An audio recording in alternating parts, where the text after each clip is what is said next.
आप देख रहे हैं भायंदर संवाद।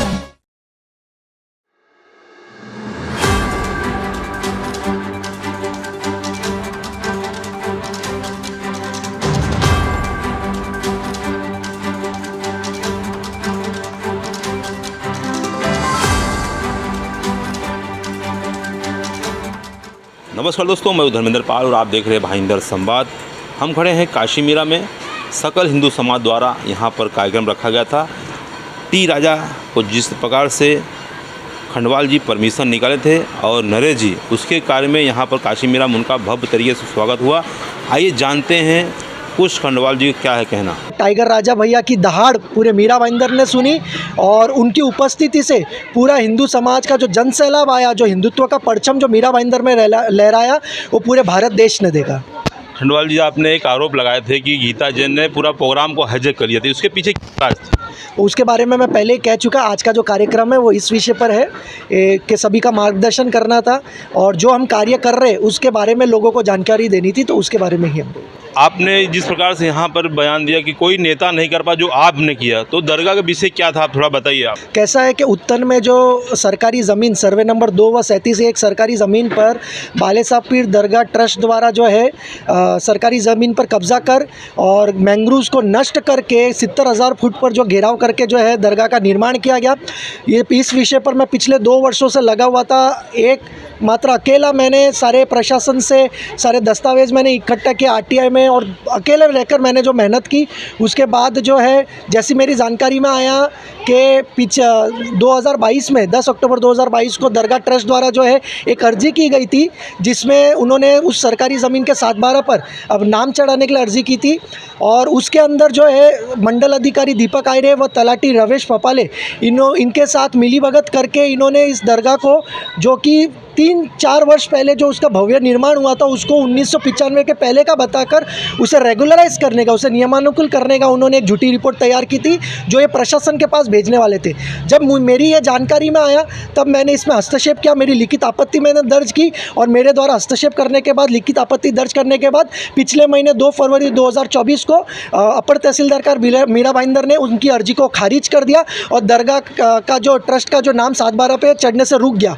उसके बाद अब जो उसके अतिक्रमण को हटाने का जो विषय है, उस विषय पर मैंने पिछले वर्ष ही 28 नवंबर 2023 को एक लिखित शिकायत जो है अपर तहसीलदार कार्यालय मीरा भाईंदर और जिलाधिकारी थाने इनके कार्यालय में मैंने प्रेषित की थी।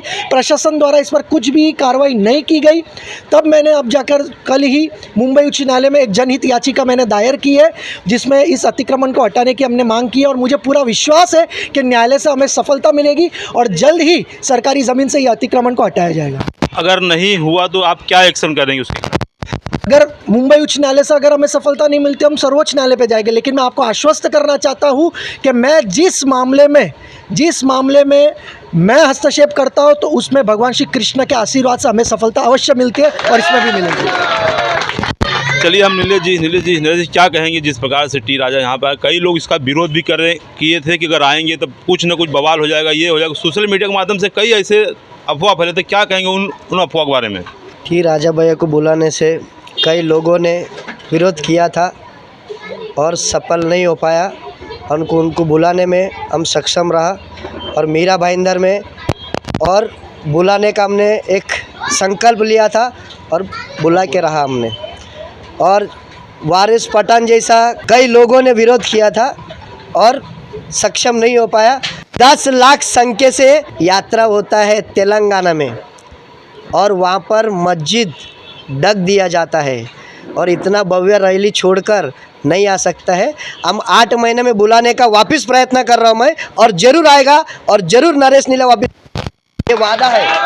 आपको जो खंडवाल जी ने जो परमिशन निकाला उनके बारे में क्या कहेंगे आप?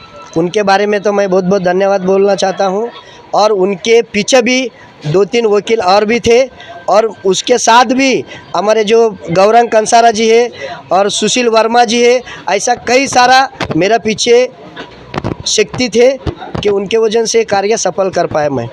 और आप सबके कारण, यहाँ पर जितना भी कार्यकर्ता है उन सबके कारण ये सफल हुआ है कार्यक्रम।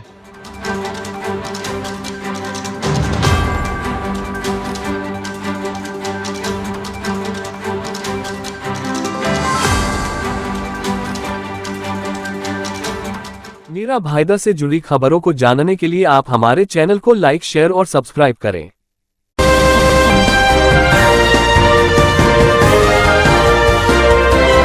आप देख रहे हैं भायंदर संवाद।